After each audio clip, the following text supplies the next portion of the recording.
Hello, today we're going to take a look at the Makita DMP180Z air compressor that makes use of their 18-volt battery ecosystem. We will inflate some balls, inflate some balloons, and inflate a completely flat car tire. Without further ado, let's get started.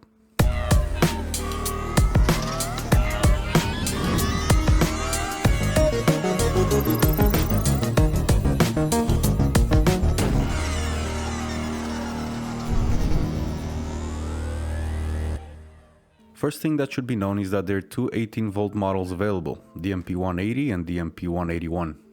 There are also regional differences in the nomenclature. DMP180Z you can find in Europe, while the added X at the end represents the US market. The DMP181 model does have slightly better performance and different inflating modes, and therefore a slightly higher price. In most cases, I believe the cheaper 180 model will satisfy most needs. Let's first take a look at what comes packaged with the DMP180Z model. There is a way too large user manual for the available functions of the device.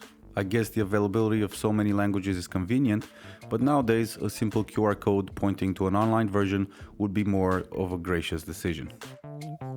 The last thing that we see in the box is the device itself. At the back we find the 18-volt battery connector, and at the front a little receptacle is present which holds different adapters. We'll go over each of them a bit later. The outer case is made out of ABS plastic, while at the bottom we see little feet made out of softer TPU material.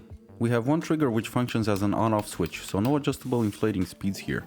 We also have a strain relief rubber spiral at one end, which is a nice touch. At the other end of the hose we find an air chuck which can be used by itself for certain devices, or the adapters supplied attached to it for other situations.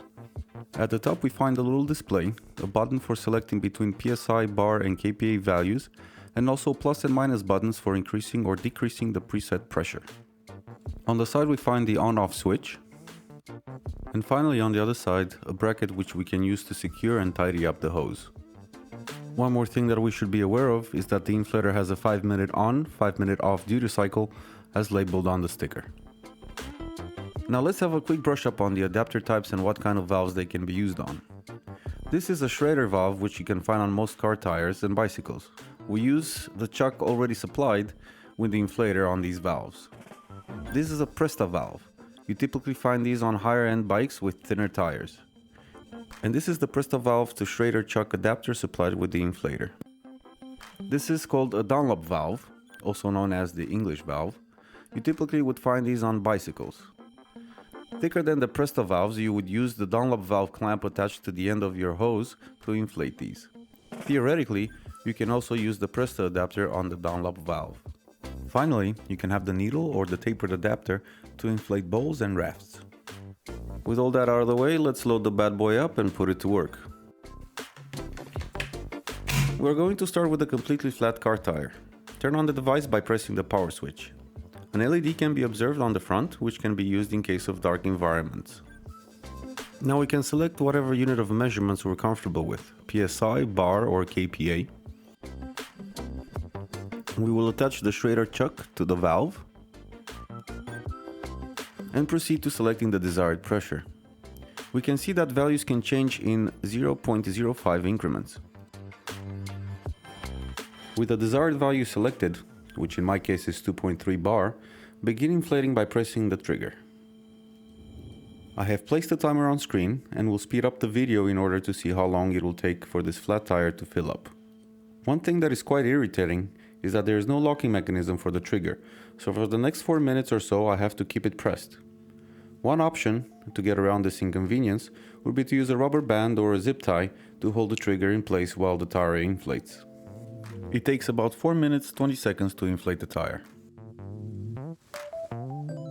Let's try now to use the supply needle and inflate some balls. Insert the needle into the air chuck and lock it into place. First off, we're going to use a basketball. Please try to avoid what I'm doing here in trying to force the needle into the valve.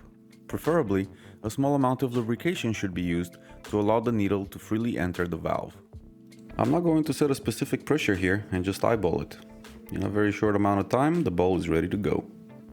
Another one here, this time a volleyball, just as easy as with the basketball.